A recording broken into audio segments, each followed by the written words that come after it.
মানব সভ্যতার ইতিহাসে খুব বিষাদময়, লজ্জার এবং ঘৃণার একটা সময় আমরা পার করতেছি এই গত কয়েকটা দিন। ইরানে আক্রমণ হচ্ছে, ইসরায়েল এবং আমেরিকা ভয়াবহ আক্রমণ করছে।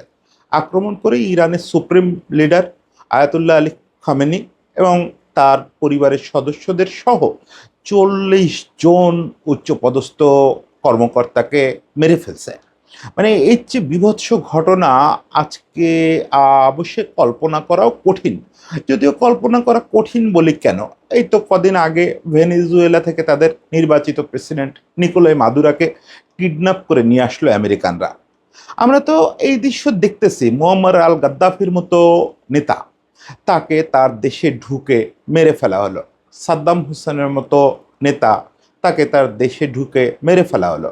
এক একটা জনপদ, লিবিয়া, ইরাক, এই আজকে ইরান, এক একটা জনপদ শেষ করে দেওয়া হচ্ছে না। এগুলো আমাদের আদিম গর্বের সভ্যতা। ইরাক, ইরান আমাদের মেসোপটেমিয়ার সভ্যতা, আমাদের পারসিক সভ্যতা, আমাদের হাফিজ, আমাদের রুমি, আমাদের সম্পদ। এই জায়গাগুলো শেষ করে দেওয়া হচ্ছে। এখন কথা হচ্ছে যে এগুলো তো নতুন না, এর মধ্যেই তো আমরা বসবাস করতেছি।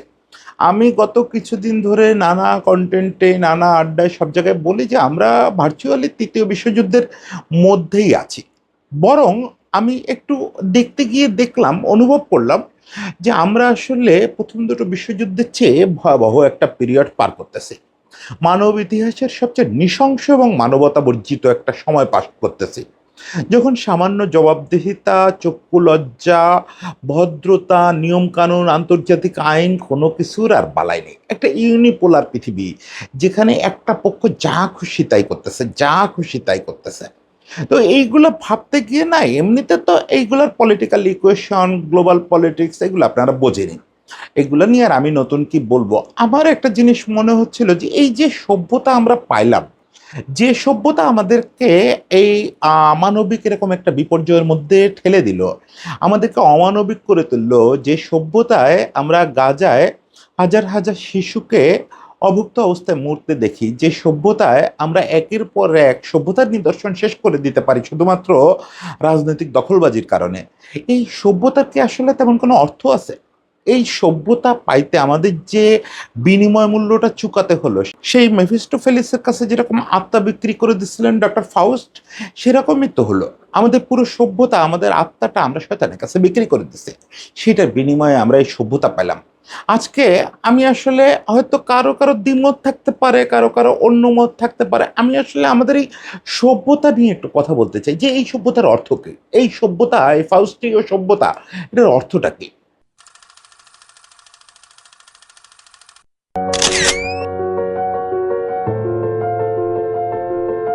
দেখেন, ইরানে যখন হামলা হয়, আফগানিস্তানে যখন হামলা হয়, ইরাকে যখন হামলা হয়, এগুলো আমার কাছে একটু অন্য অর্থ বহন করে। আমি ইরানের হামলাটারে দেখি যে আমাদের সেই বিখ্যাত পারসিক সভ্যতা, এই পারসিক সভ্যতার উপরে হামলা, আমাদের হাফিজ, আমাদের রুমি, তাদের সভ্যতার উপরে হামলা। আমি ইরাকে যখন হামলা হয়েছিল, যখন বাগদাদের লাইব্রেরি পোড়ায় দেওয়া হয়েছিল, তখন আমার কাছে মনে হয়েছিল যে আমার মেসোপটেমিয়ার সভ্যতা, সেটাকে শেষ করে দেওয়া হচ্ছে। তো এখন আসলে বুঝি যে না, এই সব প্রতীকের দিকেও তাকায় লাভ নাই। এই হাফিজ, রুমি, মেসোপটেমিয়ান সভ্যতা, এগুলোরই বা কি মূল্য আছে? মূল জিনিসটা যেটা, মানুষ নামের প্রাণীটা, এই প্রাণীটারই তো আমরা মেরে ফেলতেছি, কি বিভৎসভাবে মেরে ফেলতেছি দেখেন। আজকে ইরান বলি, ইরাক বলি, গাজা স্ট্রিপ বলি, পাকিস্তান বলি, আফগানিস্তান বলি, বেলুচিস্তান বলি, সিরিয়া বলি, লেবানন বলি, পৃথিবীর যে প্রান্তে তাকান, সেই প্রান্তে মরতেছে কি আসলে? মরতেছে তো মানুষ। এবং ওই যে কথাটা বললাম, যে আপনি যদি দেখেন সভ্যতার ইতিহাসে, মানব সভ্যতার এবং মানব বিকাশের ইতিহাসে এত বিভৎস, এত অমানবিক সময় আর আসে নাই। মানে এর আগে আমরা ন্যূনতম ভদ্রতা, সভ্যতা, ন্যূনতম একটা আইন কানুনের প্রতি শ্রদ্ধা, আন্তর্জাতিক আইনের প্রতি শ্রদ্ধা, এই ব্যাপারগুলো দেখছি। কিন্তু গত 2 বছর ধরে যদি আপনি দেখেন, 2024 থেকে যা শুরু হয়েছে পৃথিবীতে, একদিকে ইউক্রেনে, আরেকদিকে গাজায়। এই তো শুরুটা হলো ইউক্রেনে, আরো একটু আগে শুরু হলো, কিন্তু গাজা ভূখণ্ডে যে নারকীয়তাটা শুরু হলো, এই শুরুটাকে আপনি, এই গত ২ বছরের কাণ্ড কারখানাকে আপনি কোনো বিশ্বযুদ্ধের চেয়ে কম বলার কোনো সুযোগ নেই। বরং আপনি যদি একটু, যেহেতু বিশ্বযুদ্ধ ঘোষণা হয়নি তাই আমরা ভাবতেছি বীভৎসতাটা চলতেছে না। এবং আরো মজার ব্যাপার হচ্ছে যে ইতিহাসটা যেহেতু ইউরোপিয়ানরা লিখতেছে, ওয়েস্টের লোকেরা লিখতেছে, তাই এখন এই জিনিসটাকে কেউ হলোকাস্টের মতো ট্রাজিক করে প্রদর্শন করতেছে না। আচ্ছা বলেন, গাজাতে যে বাচ্চাগুলো দিনের পর দিন না খেতে পেয়ে মারা যাচ্ছে, সরাসরি গুলিতে যারা মারা যাচ্ছে তাদের কথা বাদ দেন, যারা না খেতে পেয়ে, যাদের খাদ্য আটকায় দিয়ে, ত্রাণ আটকায় দিয়ে, পানি আটকায় দিয়ে আপনি মেরে ফেলতেছেন, হাসপাতালে বোমাবর্ষণ করে মেরে ফেলতেছেন, তাদের এই যে পরোক্ষ মৃত্যু, এই যে তিলে তিলে মৃত্যু, এটা কি হলোকাস্টের চেয়ে কম? এটা কি গ্যাস চেম্বারের চেয়ে কম? আপনি কি বলবেন এটাকে? এটা তো বৃহৎ একটা গ্যাস চেম্বার, বৃহৎ একটা গ্যাস চেম্বার। গ্যাস চেম্বারে তো বহু মানুষের অল্প সময়ে মৃত্যু হয়ে যেত, মুক্তি পেত যন্ত্রণা থেকে। কিন্তু আপনি আজকে এই পৃথিবী ভূখণ্ডটার বিভিন্ন জায়গায় দেখেন, মানুষ বন্দি হয়ে তিলে তিলে মরতেছে।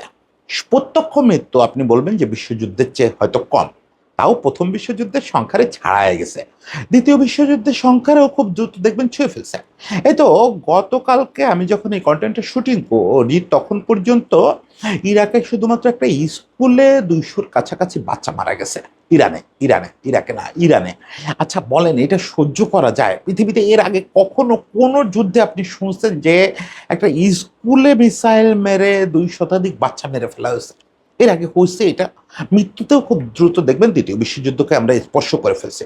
এখন পৃথিবীতে কি হচ্ছে, ৬০ বা ততোধিক দেশ কোনো না কোনোভাবে যুদ্ধে ইনভলভ, কোনো না কোনোভাবে। এই যে এক কেন্দ্রিক ইউনিপোলার ইউএস কেন্দ্রিক যে পৃথিবী, এইটার সাফারার, এটা দিয়ে যুদ্ধের শিকার হচ্ছে পৃথিবীতে। আমি একটু আগে একটা নিবন্ধে পড়তেছিলাম, প্রায় ১০০ কোটি লোক এই যুদ্ধ দ্বারা ক্ষতিগ্রস্ত কোনো না কোনোভাবে, আর্থিকভাবে, পেটের ক্ষতিগ্রস্ত। সবচেয়ে বেশি লোক মানুষ ক্ষতিগ্রস্ত হচ্ছে ক্ষুধায় মানুষকে মারে ফেলা হচ্ছে।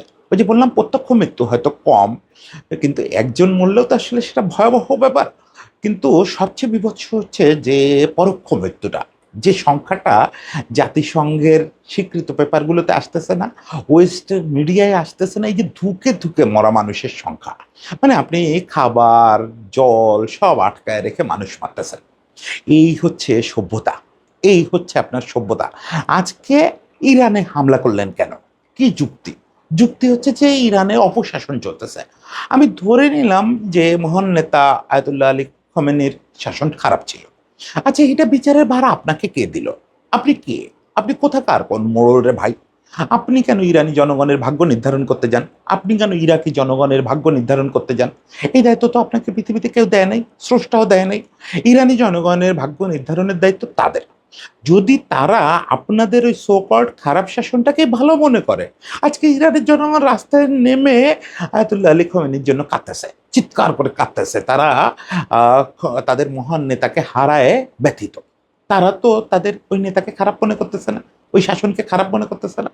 আপনি অনেক কিছু খারাপ মনে করেন, আপনি তৃতীয় বিশ্বের এবং ওই আপনার ওয়েস্টের বাইরের সব কিছুরে আপনার খারাপ মনে হয়, কারণ ওই জায়গা দখল করতে হবে। দখল করলে হরমুজ প্রণালী আপনার হবে, ভেনিজুয়েলা দখল করলে লক্ষ লক্ষ ব্যারেল তেল আপনার হবে, ফলে সব জায়গায় শাসন আপনি খারাপ বলবেন। আগে ওখানকার জনগণের কাছে জিজ্ঞেস করেন, যদি এতই আপনি জনবান্ধব হয়ে ওঠেন, দুনিয়া সব জায়গায় শাসন বদলাইতে চান, জনগণের কাছে জিজ্ঞেস করেন যে এই শাসনটা বদলাতে হবে কিনা, এই শাসনটা তোমরা ব্যথিত কিনা। সেটা ওই জনগণের সিদ্ধান্ত। কোনো জনগণ যদি মনে করে যে তারা শরিয়া আইনে ভালো আছে, তারা ইসলামী আইনে ভালো আছে, সেটাই সত্যি। আপনি কে? আপনি কে রে ভাই? আমি তো বলতে পারি যে এই যে আপনারা খ্রিস্টিয়ান আইনে চলতেছেন ওয়েস্টে, আপনাদের ওই শাসন ভালো না, আমি গিয়ে আপনার ওখানে মিসাইল মারবো সেজন্য? ইসরায়েল রাষ্ট্রটা জায়নিজমের আইনে চলে। এই এখনো ওয়েস্টের অধিকাংশ দেশ ইনক্লুডিং ইউএসএ এখনো আপনারা বাইবেল হাতে নিয়ে শপথ করেন। তো আমি কি বলবো যে চার্চের ওই আইন ভালো না, ওটা সেকেলে আইন, গোড়া আইন, ওগুলো পরিত্যাগ করেন। আমি কেন বলতে যাব ভাই? এই অধিকার আমাকে কে দিচ্ছে? আমি হিন্দুইজম পছন্দ করি, আমি হিন্দু ধর্মে আমার জন্ম, আমাকে আপনি কেন ধর্মান্তরিত করবেন? কেন আমার আইন বদলাতে চাইবেন? কারণ আপনার স্বার্থ আছে। এখন ঘটনা হচ্ছে যে এই যে বললাম যে নৃশংসতম সময়ে আমরা হাজির হয়েছি, তাহলে ব্যাপারটা দেখেন যে আমাদের সভ্যতা আমাদের আস্তে আস্তে আরো নৃশংস, আরো অমানবিক, আরো বিপর্যয়কর অবস্থার দিকে নিয়ে যাচ্ছে। মানব সভ্যতার ইতিহাসই হানাহানির ইতিহাস। আমি এটা আমরা অনেক দার্শনিকের লেখায়ও পড়ছি বিভিন্ন সময় যে মানুষ হচ্ছে খুব বিস্ময়করভাবে পৃথিবীতে যত প্রাণী আছে তার ভিতরে সবচেয়ে বাজে প্রাণী। আপনি যদি প্রাকৃতিক দৃষ্টিতে মানুষের দিকে তাকান তাহলে মানুষের বিকাশটা হচ্ছে খুব হিংস্রতার মধ্যে দিয়ে। মানুষ এই যে এখন আমরা বেঁচে আছি, আমরা কম বেশি সবাই হচ্ছে হোমোসেপিয়েন্সের বংশধর। এই হোমোসেপিয়েন্স যখন সভ্য হওয়ার চেষ্টা করলো, নিজেদের সভ্য বানানোর চেষ্টা করলো, তখন বাকি যত মানব প্রজাতির বিকাশ ছিল সবগুলোর বিনাশ করে দিছে, একদম বিনাশ করে দিছে। এরপর থেকে মানুষ প্রতি ধাপে সভ্য হয়েছে, আরো হিংস্র হইতে শিখছে। এক গোত্র আরেক গোত্ররে শেষ করতে শিখছে, এক বংশ আরেক বংশরে শেষ করতে শিখছে, এক রঙের লোক আরেক রঙের লোকরে শেষ করতে শিখছে। মানে পৃথিবীতে একমাত্র প্রাণী মানুষ যারা যৌন অথবা খাদ্য সংগ্রাম ছাড়াই স্বজাতিকে হত্যা করে। আপনি একটু ভাবেন, পৃথিবীতে কোনো প্রাণী, বিড়াল বলেন, কুকুর বলেন, বাঘ বলেন, হায়না বলেন, কত সহিংস প্রাণী। আমরা বলি না যে বাঘ খুব হিংস্র প্রাণী, হায়না খুব হিংস্র প্রাণী। কোনো একটা হায়না আপনি আজ পর্যন্ত শুনছেন যে আরেকটা হায়নার গায়ের রং তার পছন্দ না এই কারণে তারে মেরে ফেলছে? আরেকটা হায়নার দর্শন পছন্দ না, আরেকটা হায়নার বিশ্বাস পছন্দ না এই কারণে তারে মারে ফেলছে? বা ওই হায়নাটার এলাকায় খুব ভালো খাবার পাওয়া যায় এই জন্য গিয়ে ওরে অযথা মারে আসে? হ্যাঁ, খাবার নিয়ে সম্মুখ সমর হলে একটা হায়না আর একটা হায়নারে মেরে ফেলবে, এটা প্রকৃতির নিয়ম।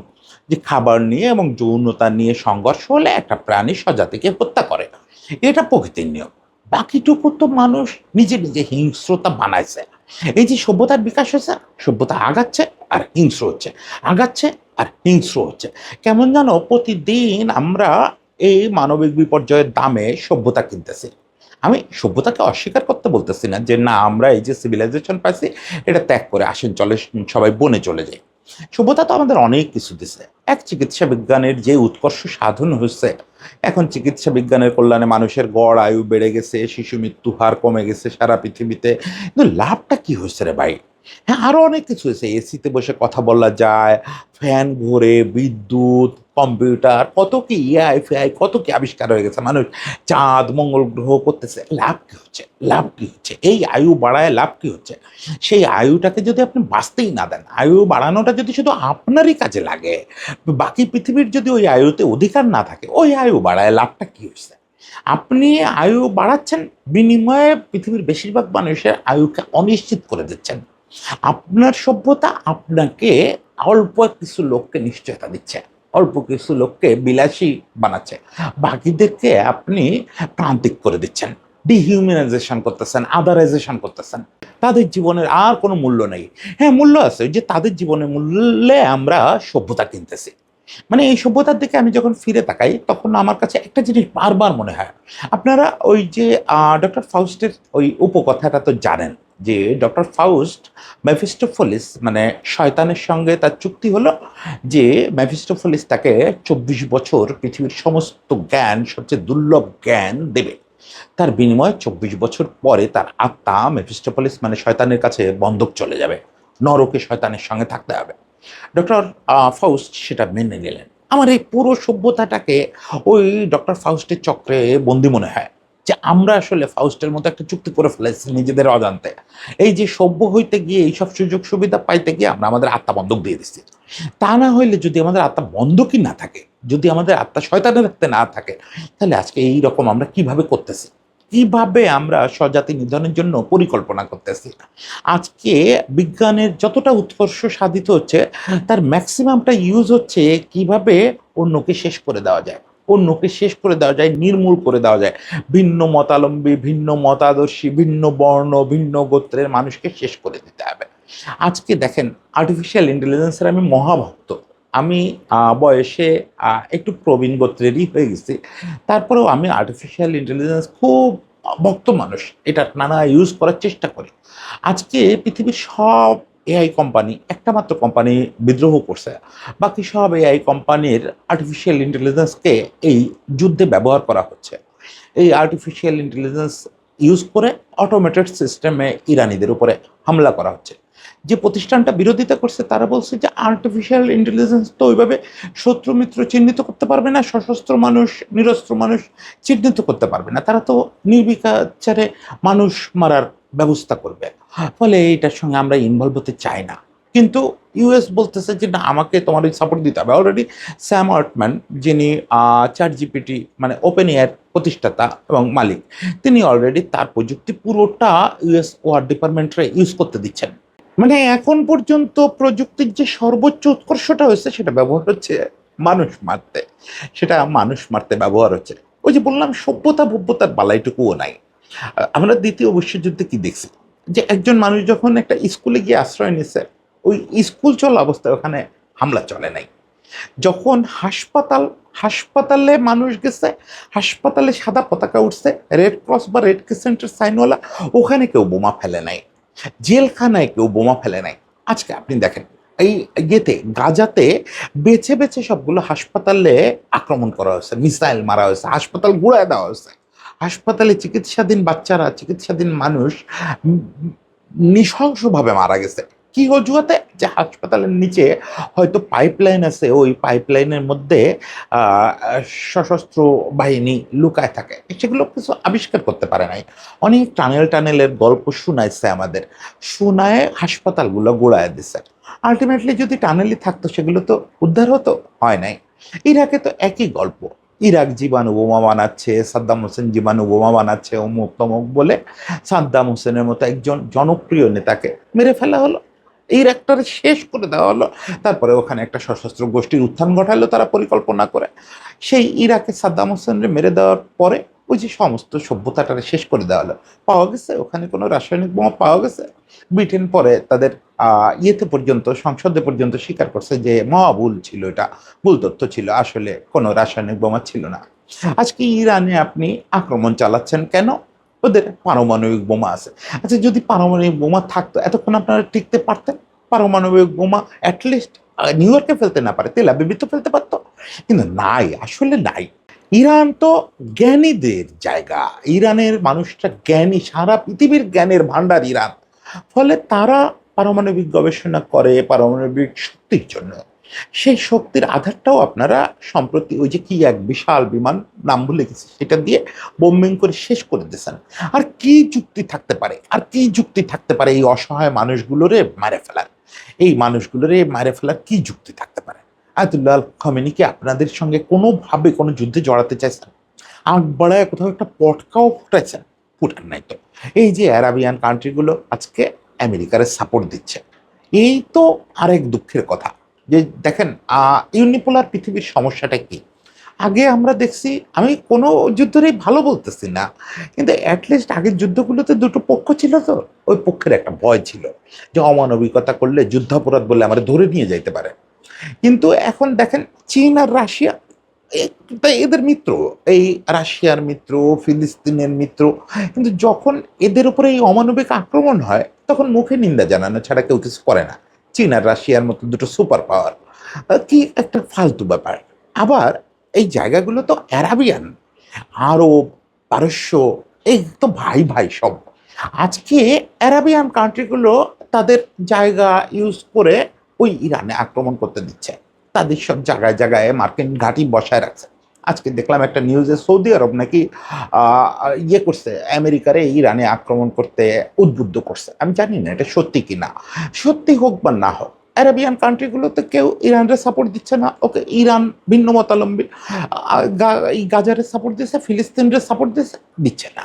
সবাই ওই ইউনিপোলার ব্যবস্থায়, সবাই ওই এক যুক্তরাষ্ট্রকে কিভাবে সন্তুষ্ট রাখা যায়, এটা করতে গিয়ে আরো নৃশংস, আরো অমানবিক, আরো বিপর্যয়ের দিকে চলে যাচ্ছে। মাঝে মাঝে মনে হয় যে না, এই দরকার নাই, এই সুচিকিৎসার দরকার নাই, এই কম্পিউটারের দরকার নাই, এই এআই দরকার নাই, এই বিদ্যুতের দরকার নাই, এর চেয়ে বনে চলে যাওয়াই ভালো। কিছু একটা ঘটুক, স্রষ্টা কিছু একটা আমাদের উপরে রাগ করে করুক, যে এই পৃথিবীর থেকে হয় এই মানুষ নামের নৃশংস প্রাণীটাই শেষ হয়ে যাক, আর নতুবা এই সভ্যতাটা বিলুপ্ত হয়ে যাক। সভ্যতা বিলুপ্ত হয়ে আমরা সবাই আবার স্রষ্টা আমাদেরকে ওই আদিরূপে নিয়ে যাক, আমরা বনে বনে ঘুরে বেড়াই, ওইটাই আমরা ডিজার্ভ করি, আমরা পশুত্বই ডিজার্ভ করি। যখন আমরা বলি যে মানুষ পশু হয়ে যাচ্ছে, তখন আমি ভাবি যে পশুরে অপমান করা হচ্ছে। পশুরা তো এরকম নৃশংস না। পশুত্বরে তো এখন আমি দেখি এটা গুণ হিসাবে যে হ্যাঁ, আমরা পশুদের মতো নির্লোভ হইতে পারতাম, পশুদের মতো ষড়যন্ত্রহীন হইতে পারতাম, পশুদের মতো পরিকল্পনা করে স্বজাতি হত্যা না করার জায়গায় থাকতে পারতাম, তাও তো ভালো হতো। এর চেয়ে আমরা সেই পশুত্বের পর্যায়ে চলে গেলে হয়তো শুধু তখন স্রষ্টারে ডাকতাম আর নিজেদের আহার নিয়ে ব্যস্ত থাকতাম। আজকে এইরকম ভাবে স্বজাতি হত্যা দেখতে হতো না, স্বজাতি হত্যা করতেও হতো না। এই রক্তের দাগ কোনো না কোনো ভাবে আপনার হাতে আমার হাতেও লাগতেছে। কিন্তু যদি ভাবেন যে বেঁচে যাচ্ছেন, যে বহু দূরে কোন পারস্যে যুদ্ধ হচ্ছে, পারস্যে মহান নেতা আয়াতুল্লাহ আলী খমেনিরে মেরে ফেলছে, এটা আমার কি? এই দাগ কিন্তু আমাদের হাতেও লাগতেছে। আজকে এই কাজগুলো যারা করতেছে, এরা করতেছে বাণিজ্যের জন্য, হরমুজ প্রণালী দখলের জন্য। ওদের ব্যবসার উচ্ছিষ্ট টাকায় কালকে আপনার দেশে যখন একটা কিছু আসবে, ওই পণ্য যখন আপনার শরীরে যাবে, ওই পণ্য যখন আমি ভোগ করব, তখন কিন্তু ওই রক্তের দাগ আমার গায়েও লাগবে। আয়াতুল্লাহ আলী খামেনির এই মৃত্যুর দায় আমরা কেউ এড়াইতে পারবো না। সাদ্দাম হোসেনের মৃত্যুর দায়ও এড়াইতে পারবো না। মুয়াম্মার আল গাদ্দাফির মৃত্যুর দায়ও এড়াইতে পারবো না। মাদুরোরে যে আজকে তুলে নিয়ে গেছে, এ দায়ও আমরা কেউ এড়াইতে পারবো না। এই দায় সারা পৃথিবীর প্রতিটা মানুষের। যতগুলো লোক আমরা চুপ করে আছি, যতগুলো লোক চুপ করে আছি, যারা অপরাধ করতেছে, তাদের চেয়ে আমরা আমাদের এই চুপ করে থাকা লোকগুলোর দায় বেশি। আমার তো ইউএস এর উপর রাগ হয় না। ওরা তো সম্পত্তি দখলের চেষ্টা করবে, কিন্তু এই যে আজকে রাশিয়া, চায়না, সৌদি আরব, তুরস্ক, ইন্ডিয়া, ইন্ডিয়াও তো ওদের সঙ্গে ভিড়ে গেছে। এই সব যে পাওয়ারগুলো আছে, তারা আজকে সবাই মিলে যদি একটু রুখে দাঁড়াতো, চোখ বাঁকা করে তাকাতো, তাও শান্তি পেতাম, বুঝতাম। কিন্তু এই দায়টা এই নির্বিকার থাকা লোকেদের বেশি। ওই আমাদের একজন মহান নেতা ছিলেন তাজউদ্দিন আহমেদ। তাজউদ্দিন আহমেদের একটা কথা ছিল যে একজন নিষ্ক্রিয় সাধুর চেয়ে একজন সক্রিয় অসাধু ভালো। একজন সক্রিয় অসাধুকে সামনাসামনি প্রতিরোধ করা যায়, কিন্তু একজন নিষ্ক্রিয় সাধু সমাজের কোনো কাজে আসে না। আমরা যদি ভাবি যে আমরা খুব সাধুতা করতেছি চুপ করে থেকে, লাভ নাই। এই সভ্যতা আমাদেরকে আসলেই অমানবিক বানায় ফেলতেছে। আমি জানি না, খুব এলোমেলো কথা বলা হলো। আমি এই চ্যানেলটা করছিলাম আসলে ভালো ভালো গল্প করব বলে।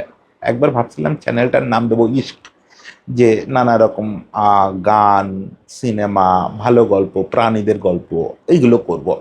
চেষ্টা করব সেটাতেই স্টিক থাকার। কিন্তু আজকে আসলে কি বললাম এলোমেলো আমি জানি না। আপনারা যারা শুনছেন তাদের সবাইকে ধন্যবাদ। ভালো থাকবেন।